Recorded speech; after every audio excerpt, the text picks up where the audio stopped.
যাদের voter ID কার্ডে ভুল আছে ঠিক করতে চান, আমিও তাদের মধ্যে একজন। তো আমি আজকে ভোটার আইডি কার্ড ঠিক করতে আসছি এবং আমি কিছু কৌশল শেয়ার করব যেটাতে আপনার ভোটার আইডি কার্ডের এই কাজটা খুব সহজে হয়ে যায়, আমার মতো যাতে প্রবলেমে না পড়তে হয়।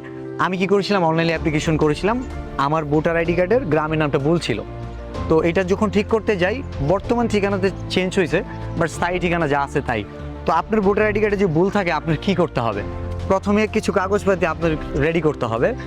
ফর্ম নাম্বার 2 এরকম একটা ফর্ম আছে যেখানে আপনার বর্তমান জাতীয় পরিচয়পত্রে যা আছে, যে ভুলটা আছে, এবং এর পাশে আছে আপনার যেটা চাহিদা সংশোধিত তথ্য, মানে যেটা আপনি পরিবর্তন করতে চান, এই ফর্মে লিখে নিতে পারবেন।